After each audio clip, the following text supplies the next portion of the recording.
Hi Dolphins, it's Miss Ritchie. Today we're going to start reading a new chapter book called The Hero Two Doors Down by Sharon Robinson. Now let's get started with the prologue.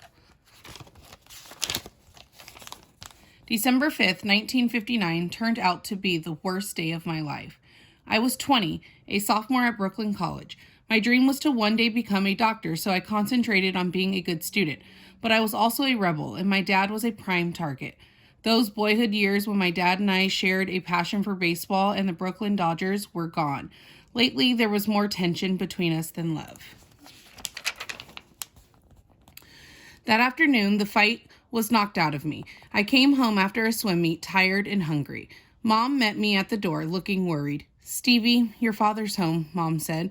"He's not feeling well. I'm calling his doctor. Go to him." If Dad was home in the afternoon, he was really sick. I flew up the stairs.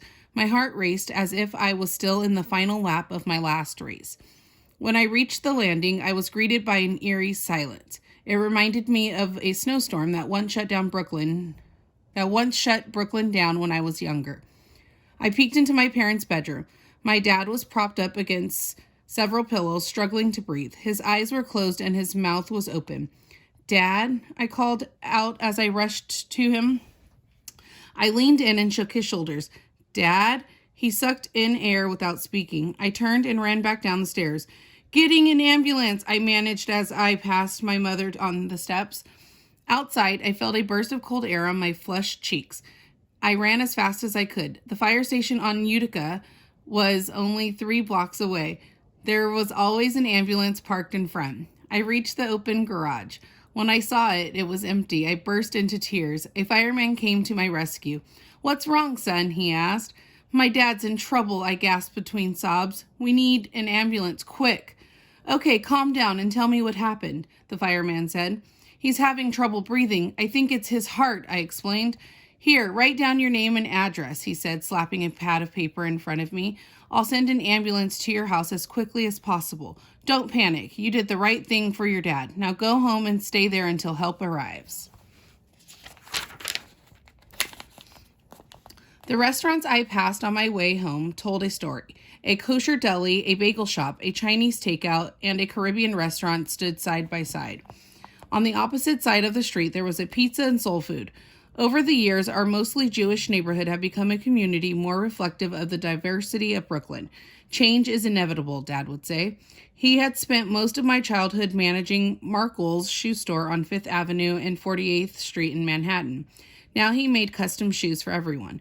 "When all people, regardless of race or religion, are welcomed in all parts of New York City from Brooklyn to Manhattan, then we'll defeat discrimination," he'd say at his new shop on 7th Avenue and 28th Street. I raced back toward our house, but I was too late. We buried Dad a couple days later. We sat Shiva, the Jewish tradition of mourning. All of the mirrors in the house were covered up and we used boxes to sit on instead of our couches and chairs. Friends and family came over to join us, but I ran away from the talk of Dad in the past tense. I was angry and needed to be alone.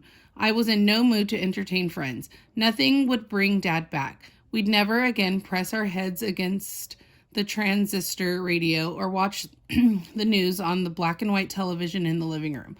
We'd never work on a car engine or build and fly model airplanes. So what was the point? I was lying across my bed thinking of Dad when my mom walked in with a cardboard box.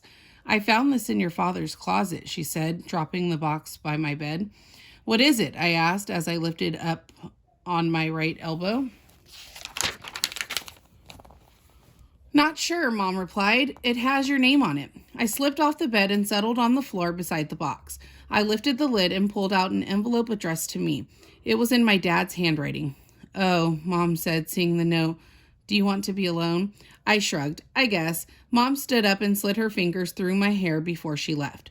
The letter was dated December 28th, 1957. 2 years ago, sometime after we learned that the Brooklyn Dodgers were moving to Los Angeles. It was a particularly rough time for me and Dad. "Steve, sorry for the harsh words last night. I woke up this morning wishing we could end each battle with a hug. But we're both stubborn and saying And saying I love you no longer comes easily. Instead, I preach and punish when I should be telling you how proud you make me. I complain because your bedroom is a mess. Truth is, my own father died when I was young and unprepared. So just in case history strikes twice, I'm trying to prepare you to be a man while you're still young enough to learn. When I saw you put aside your boyhood treasures, I collected them in this box, knowing that someday you'd find the joy in their reflected memories. Steve, the past often serves as a guide for the future. This box contains some of those clues. I pray you always know how deeply you were loved, Dad. The note slipped out of my hands and dropped to the floor. I thought of my dad and I sobbed. I remembered him telling me that life wouldn't always give me the answers I wanted. The storm will pass, he'd said. Stick close to family, faith, and friendship. They'll help get you through the worst of times, son. I pushed up on my knees and began to rifle through the box. As I reached inside, the first thing my fingers hit was a ticket stub from the Brooklyn Dodgers 1948 home opener. I stared at the faded paper ticket and thought of how excited I'd been that day. I remembered everything. It made me smile for the first time since Dad died.